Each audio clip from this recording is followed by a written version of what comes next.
Hello to all, this is doctor Rohini and welcome to Sparsh homeopathic clinic. सबसे पहले तो आप सभी को जन्माष्टमी की हार्दिक शुभकामनाएं।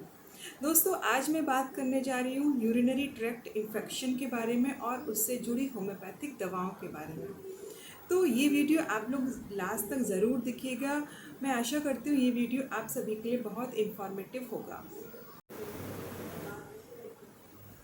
यूरिनरी ट्रैक्ट इन्फेक्शन के बारे में बात करने से पहले हम थोड़ा अपना जो यूरिनरी ट्रैक्ट है उसके बारे में जान लेते हैं। 2 किडनीज, 2 यूरेटर, 1 ब्लैडर और 1 यूरेथ्रा, ये सब मिलकर यूरिनरी ट्रैक्ट बनाते हैं। जो किडनीज होती है उनका काम होता है ब्लड को फिल्टर करना, यूरिन का फॉर्मेशन करना और ब्लड प्रेशर को रेगुलेट करना। यूरिनरी ट्रैक्ट के किसी भी पार्ट में इन्फेक्शन होता है तो हम उसे यूटीआई कहते हैं। अगर अपर पार्ट किडनी और यूरेटर में इन्फेक्शन होता है तो अपर यूरिनरी ट्रैक्ट इन्फेक्शन, और अगर लोअर पार्ट ब्लैडर और यूरेथ्रा में इन्फेक्शन होता है तो उसे लोअर यूरिनरी ट्रैक्ट इन्फेक्शन कहते हैं। मोस्ट ऑफ द केसेस में जो यूटीआई होता है उसका कारण बैक्टीरिया होता है, पर ये फंगल भी हो सकता है। यूटीआई की समस्या होने पर पहला सिम्टम तो आता है यूरिन पास करते समय जलन और दर्द होना। इसके साथ साथ पेट में दर्द हो सकता है, पेट के निचले हिस्से में दर्द, बैक में पेन हो सकता है। जो फीवर आएगा उसमें बहुत कपकपी लगती है, बार बार यूरिन पास होगा, यूरिन पास करने की बार बार इच्छा भी होगी। अगर ब्लैडर खाली रहता है तब भी बार बार यूरिन पास करने की इच्छा होती है। यूरिन में ब्लड आ सकता है, यूरिन में प्रोटीन आएगा तो यूरिन जो कलर होगा वो थोड़ा वाइटिश दिखाई देगा। यूटीआई होता सभी को है, बच्चों में, बड़ों में, मेल में, फीमेल में थोड़ा ज़्यादा, मेल में थोड़ा कम। फीमेल में ज़्यादा इसलिए क्योंकि उनका एनाटॉमिकल स्ट्रक्चर इस तरह का होता है कि उनमें यूटीआई होने के चांसेस ज़्यादा रहते हैं। फीमेल में एनएस, वजाइना और यूरेथ्रा के बीच की डिस्टेंस काफ़ी कम रहती है। इसके अलावा जो यूरेथ्रा होता है वो भी काफ़ी शॉर्ट रहता है, इसकी वजह से बैक्टीरिया जल्दी एंटर कर जाते हैं ब्लैडर में।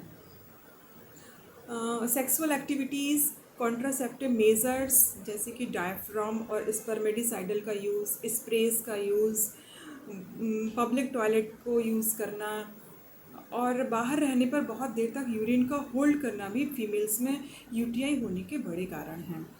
प्रेगनेंसी के टाइम में हार्मोन चेंज होने की वजह से भी बार बार यूटीआई होने की समस्या रहती है। मेनोपॉजल वुमेन में ईस्ट्रोजन हार्मोन कम होने की वजह से यूटीआई होने के चांसेस बढ़ जाते हैं। बच्चों में यूटीआई होने का मेन कारण है उनकी इम्यूनिटी का कम होना। मेल्स में प्रोस्टेट और यूरेथ्रा में अगर कोई स्ट्रक्चर है तो यूटीआई होने के चांसेस बढ़ जाते हैं। प्रोस्टेट और स्ट्रक्चर होने की वजह से या यूरेथ्रा में कोई रुकावट होने की वजह से मरीज जब बार बार यूरिन पास करने जाता है तो कुछ यूरिन ब्लैडर में रह जाता है, जिसमें कि बैक्टीरिया ग्रो कर जाते हैं और यूटीआई होने की समस्या हो जाती है। अब हम आते हैं इसके डायग्नोसिस और ट्रीटमेंट पर। डायग्नोसिस में मेन जो डायग्नोसिस है वो यूरिन कल्चर का है, जिसमें पता चल जाता है कि जो इन्फेक्शन है वो बैक्टीरियल है या फंगल है। और यूरिन में ब्लड और प्रोटीन की मात्रा का भी पता चल जाता है। ट्रीटमेंट में सबसे पहले तो खूब सारा पानी पिए, जिससे कि बार बार यूरिन पास हो और बैक्टीरिया आपके शरीर से फ्लश आउट हो जाए। कुछ आसन हैं योग के, जैसे कि योग मुद्रासन, पवन मुक्तासन, सेतुबद्धासन, मलासन। इन सबको करने से जो पैल्विक एरिया है वहाँ का ब्लड सर्कुलेशन अच्छा रहता है। इसके अलावा कम पानी पीना भी यूटीआई होने का बड़ा कारण है। पानी कम पीने से यूरिन कॉन्सेंट्रेट होने लगता है और उस यूटीआई होने के चांसेस बढ़ जाते हैं। कुछ क्रॉनिक डिजीज़ हैं जिनकी वजह से भी यूटीआई होने की समस्या अक्सर रहती है, जैसे कि डायबिटीज़ होने पर ब्लड शुगर लेवल बढ़ जाता है और बैक्टीरिया जल्दी ग्रो करते हैं। पैरालाइज्ड पेशेंट में कैथेटराइजेशन की वजह से बार बार यूटीआई होने के चांसेस रहते हैं। अगर किसी मरीज़ को स्टोन की समस्या है किडनी में या फिर ब्लैडर में, तो उसकी वजह से भी बार बार यूरिन में इन्फेक्शन होने के चांसेस रहते हैं। यूटीआई एक ऐसी समस्या है जो बहुत ही कॉमन है, पर अगर हम कुछ प्रिकॉशंस लें तो उसको प्रिवेंट किया जा सकता है। पर अगर कभी यूटीआई हो जाता है तो होम्योपैथिक दवाओं से उसे 3 से 4 दिन में ही कंट्रोल कर सकते हैं, और अगर 2 हफ्ते तक दवा लें तो उसको पूरी तरह से ठीक किया जा सकता है। कुछ दवाओं के नाम मैं आपको बता रही हूँ। अगर यूटीआई होने की समस्या बार बार हो रही है, हर 2 से 3 महीने में आपको अगर यूरिनरी ट्रैक्ट इन्फेक्शन हो जा रहा है, तो मेडोराइनम 200 की एक डोज हफ्ते में एक बार 1 महीने तक लें, तो ये समस्या आपको बार बार नहीं होगी। इसके साथ मैं कुछ दवाएं और बता रही हूँ जो सिम्टम्स से आप अपने सिम्टम्स से मैच करके उनको ले सकते हैं।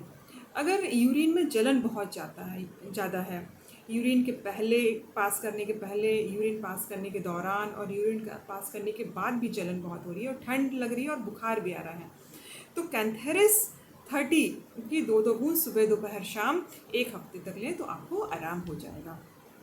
अगर यूरिन की क्वांटिटी बहुत कम है और जलन बहुत ज़्यादा हो रही है, प्यास बहुत कम लग रही है, बुखार है, तो एपिस 30 की 2-2 बूंद सुबह दोपहर शाम 1 हफ्ते तक लें, आपको ज़रूर आराम हो जाएगा। अगर वायरल फीवर हुआ है और वायरल फीवर के टाइम पे अगर यूटीआई की समस्या हो गई है, तो यूपिटोरियम परफोरेटम एक बहुत ही अच्छी दवा है जो जो उसको सुबह दोपहर शाम 2-2 बूंद लेंगे तो आपको आराम हो जाएगा। यूपिटोरियम वायरल फीवर के लिए बहुत ही कमाल की दवा है। अगर ट्यूबरकुलर पेशेंट है, ट्यूबरकुलर पेशेंट्स में अगर यूटीआई हो रहा है और ब्लड आ रहा है यूरिन में, तो सनेगा 30 की 2-2 बूंद सुबह दोपहर शाम लें तो उससे आपको आराम हो जाएगा। अगर यूरिन में जलन बहुत ज़्यादा है और यूरिन में जलन बहुत ज़्यादा है और ब्लड बहुत ज़्यादा आ रहा है, तो टर्बेंथाइना 30 कि 2-2 बूंद सुबह दोपहर शाम लें 1 हफ्ते तक तो आराम हो जाएगा। अगर बेड रिडन पेशेंट है और उनको यूरिन बार बार अपने आप पास हो जा रहा है, जलन नहीं हो रही है, उनको पता ही नहीं चल रहा है कि यूरिन पास हो जा रही है, तो युवा उर्सी का मदर टिंचर 10-10 बूंद सुबह दोपहर शाम लें तो आराम हो जाएगा। अगर पेशेंट को पथरी है, स्टोन है अगर यूरिन किडनी में या फिर ब्लैडर में, तो लाइकोपोडियम 30 और हाइड्रेंजिया का मदर टिंचर लाइकोपोडियम 30 2-2 बूंद सुबह दोपहर शाम और हाइड्रेंजिया का मदर टिंचर 10-10 बूंद सुबह दोपहर शाम 1 महीने तक लेंगे तो उनको पथरी से और जो यूटीआई की समस्या है दोनों में ही आराम हो जाएगा। आज के दौर में जब एंटीबायोटिक्स का यूज़ बहुत बढ़ गया है, स्टेरॉइड बहुत यूज़ हो रहा है, डायबिटीज़ की वजह से इम्यूनिटी बहुत कम हो गई है, तो ऐसी कंडीशन में homeopathy should be the first line of treatment. मेरा भी यही मोटिव है कि मैं ज़्यादा से ज़्यादा लोगों को होम्योपैथी के लिए अवेयर कर सकूं और होम्योपैथी के संग आप अपने जीवन के हर रंग को एंजॉय कर सकें। अगर आपकी कोई क्वेरी है तो आप कमेंट बॉक्स में कमेंट करके पूछ सकते हैं। Thank you very much.